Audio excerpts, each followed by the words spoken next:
बिस्मिल्लाहिर्रहमानिर्रहीम। अस्सलाम वालेकुम to everyone. My name is advocate Manna Sharif Mirza और आज मैं जिस हवाले से इंफॉर्मेशन आप लोगों के साथ शेयर करने वाली हूँ वो इंफॉर्मेशन इस हवाले से है कि एक हस्बैंड जो कि आउट ऑफ कंट्री में रह रहा है, एक हस्बैंड जो कि बाहर के मुल्क में रह रहा है और उसकी वाइफ पाकिस्तान में रह रही है। ठीक है, अब हुआ क्या है, सिचुएशन ये है कि जो हस्बैंड है ना वो तो था बाहर और जो उसकी वाइफ थी वो पाकिस्तान में थी और इनका आपस में कोई झगड़ा हुआ या वाइफ का पीछे अपने हस्बैंड के माँ बाप के साथ कोई झगड़ा हुआ तो उसने क्या किया, वो गैरबाद हो गई और अपने मेके चली गई। अब जब वो गैरबाद हुई ना तो उसने क्या किया, उसने जाके अदालत में केस फाइल कर दिया।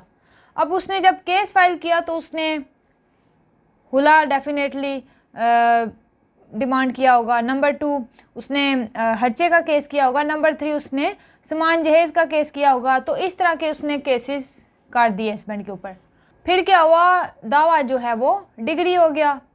अब जब डिग्री हो गई ना उसके बाद होता है एक स्टेप एग्जीक्यूशन का, मतलब कि जो कुछ भी डिग्री में, मतलब कि फॉर एग्जांपल के औरत को खर्चा मिलना था महीने का 5,000, तो इतने अरसे से उस हस्बैंड ने वाइफ को खर्चा नहीं दिया या बच्चों का खर्चा था उसने पे नहीं किया, वो पास्ट मेंटेनेंस पे डिग्री हो गया। आगे तुमने फर्दर हर महीने 5,000 या 10,000 बीवी को या बच्चों को पे करना है, तो ये हो गई अमाउंट डिग्री।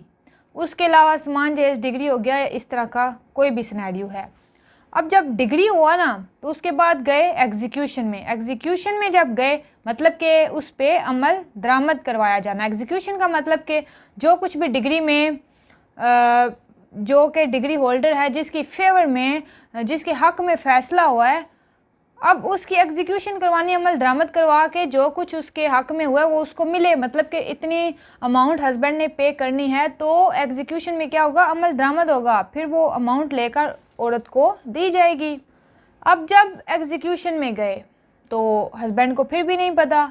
जब उसके वारंट ऑफ अरेस्ट निकले ना कि हस्बैंड को गिरफ्तार करके लेकर आया जाए, तो तब जाके हस्बैंड को पता चला कि मेरे तो वारंट ऑफ अरेस्ट निकल गए हैं, तो अब क्या करूं मैं, मुझे तो पता ही नहीं चला कि कब मेरी बीवी ने केस फाइल किया, कब डिग्री हुआ और कब एग्जीक्यूशन हुई और अब मेरे खिलाफ वारंट ऑफ अरेस्ट निकल आए हैं, तो अब मुझे क्या करना चाहिए। हस्बैंड को इस बात का कोई इल्म नहीं था, कोई समन वगैरह उसको रिसीव नहीं हुए। अक्सर ऐसा होता है ना कि वाइफ क्या करती है कि वो एड्रेस ही गलत दे देती है कि हस्बैंड को पता ही ना चले, या फिर कोई और सूरत हो सकती है जिसकी वजह से हस्बैंड को पता नहीं चल सका। उसके खिलाफ केस चल रहा है अदालत में और अब जब वारंट ऑफ अरेस्ट निकले हैं तो हस्बैंड क्या करेगा। फिर हस्बैंड फिर ऐसी सूरत में ये करे कि वो पाकिस्तान में किसी को, अपने भाई को या अपने बाप को या किसी को भी अपना मुख्तारे खास मुकर्रर करे, special power of attorney ready करवा के आउट ऑफ कंट्री से भेजे पाकिस्तान में उस बंदे की फेवर में जिसको वो अपना मुख्तारे खास मुकर्रर करना चाह रहा है।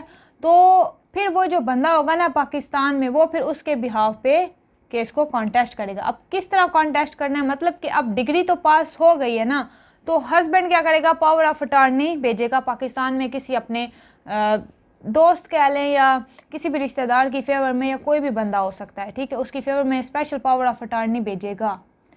अब वो बंदा क्या करेगा, वो बंदा फिर उसके बिहाफ पे जो डिग्री पास हुई है ना उसको फिर सेट असाइड करवाएगा। सेट असाइड करवाएगा किस तरह, क्योंकि वो डिग्री एक्स पार्टी पास हुई है, मतलब कि उसमें सिर्फ बीवी अपेयर होती रही है, हस्बैंड अपेयर नहीं हुआ, हस्बैंड को नहीं पता था। और ऐसी सूरत में लिमिटेशन स्टार्ट होती है from the date of knowledge से, फिर 30 डेज़ कि जिस दिन उस बंदे को इल्म हुआ।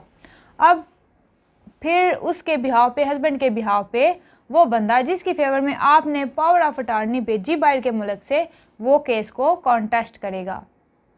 फिर अदालत ये देखेगी कि हस्बैंड को समन्स वगैरह मिले थे, तामील हुई थी नहीं हुई थी, इन सारी चीज़ों को मद्देनज़र रख के फिर डिग्री को सेट असाइड किया जाएगा। वैसे डिग्री को सेट असाइड नहीं किया जाएगा, मतलब कि वाक़यातन हस्बैंड को समन वगैरह नहीं मिले थे, उसको इत्ला नहीं हुई, तो तब जाके एक्स पार्टी डिग्री कैंसिल की जाएगी। वैसे नहीं कि आपने समन भी रिसीव कर ली हैं, तो आप जानबूझकर अपीयर नहीं हुए, तो अब आप चाह रहे हैं कि मैं इस डिग्री को सेट असाइड करवा लूँ, तो नहीं। इसलिए आप फिर power of attorney, special power of attorney आप वहाँ से एम्बेसी से अटेस्ट करवा के पाकिस्तान में भेजें। और जब आप मुख्तारनामा हास रेडी करवाएंगे तो उसमें आपने सारे एहतियात लिखने हैं कि वो आपके बिहाव पे केस को कॉन्टेस्ट भी करे, एप्लीकेशंस दे, उसके अलावा कंप्रोमाइज़ करे। सारे एहतियात आप स्पेसिफ़िकली उसमें मेंशन करें। ये नहीं कि रेडी फॉर्मेट आपने उठाया और आपने भेज दिया, नहीं। या तो आप पाकिस्तान में किसी वकील को बोलें कि वो रेडी करके सेंड करे, आपको पिक्चर भेज दे व्हाट्सएप पे, या फिर आप वहाँ से किसी से रेडी करवा लें, लेकिन उसमें सारे एहतियात आपने मेंशन करने हैं जो जो आप उसको एहतियार दे रहे हैं। अब दूसरी सिचुएशन मैं बताती हूँ। दूसरी सिचुएशन क्या हो सकती है कि आपके खिलाफ केस दायर हुआ, आपने क्या किया, आपने किसी को अपना मुख्तार हास मुकर्रर कर दिया। जब आपने किसी को अपना मुख्तार हास मुकर्रर किया तो आप तो थे आउट ऑफ कंट्री में, लेकिन वो बंदा था पाकिस्तान में। तो वो बंदा उसने क्या किया, वो 2 या 3 डेट्स पर अपीयर हुआ, बाद में वो अपीयर ही नहीं हुआ, ठीक है। अब ऐसी सूरत में जब वो बंदा अपीयर ही नहीं हुआ तो डिग्री पास हो गई है। अब डिग्री पास हो गई है तो अब आपको पता चला है, तो ऐसी सूरत में फिर आप क्या करें। ऐसी सूरत में वैसे तो जब डिग्री पास हो जाए तो उसको सेट असाइड नहीं किया जा सकता, क्योंकि आप लोग 2 या 3 डेट्स पर अपीयर होते रहे, बाद में आपने नेग्लिजेंस का मुजाहरा किया, लापरवाही का मुजाहरा किया, और कानून ऐसे लोगों की मदद नहीं करता जो कि विजिलेंट नहीं रहते। अब आप एप्लीकेशन दे सकते हैं, जी हमने जो ये मुख्तार हास मुकर्रर किया था ना, तो ये दूसरी पार्टी के साथ मिल गया था, फिर ये डेट्स पर अपीयर नहीं होता रहा, तो हमें इल्म ही नहीं था इस बात का, तो अभी डिग्री पास हो गई है तो उसको सेट असाइड किया जाए। हो सकता है, श्योरिटी नहीं है, लेकिन हो सकता है कि डिग्री सेट असाइड हो जाए, लेकिन ऐसा होता नहीं है। उसके अलावा नंबर 3 कि अब किसी बंदे के खिलाफ डिग्री पास हो गई है, अब उसके पास एक तो सिचुएशन ये है कि वो नहायत ही गरीब इंसान है, ठीक है, उसके पास पैसे ही नहीं है, कुछ भी नहीं है, प्रॉपर्टी भी नहीं है, क्योंकि जब एग्जीक्यूशन होती है उसका एक मॉड है कि उसकी प्रॉपर्टी को अटैच कर लिया जाए, क्रुक कर लिया जाए, उसको सेल आउट करके वो पैसा बीवी को दिया जाए। अब ऐसी सिचुएशन है कि हस्बैंड के पास कुछ भी नहीं है, वो कहता है कि मेरे पास कुछ भी नहीं है देने के लिए, तो मैं सज़ा ही काट लूँगा।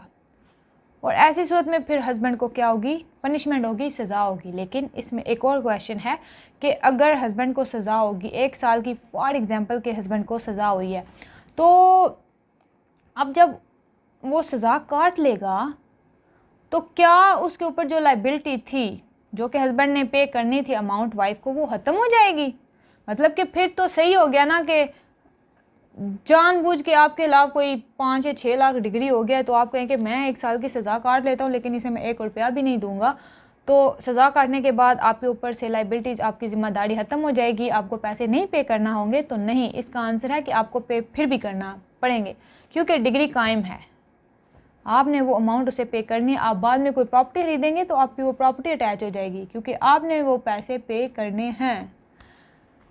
तो उम्मीद करती हूँ कि मेरी आज की वीडियो आपको पसंद आई हो। Thank you very much. अस्सलाम वालेकुम।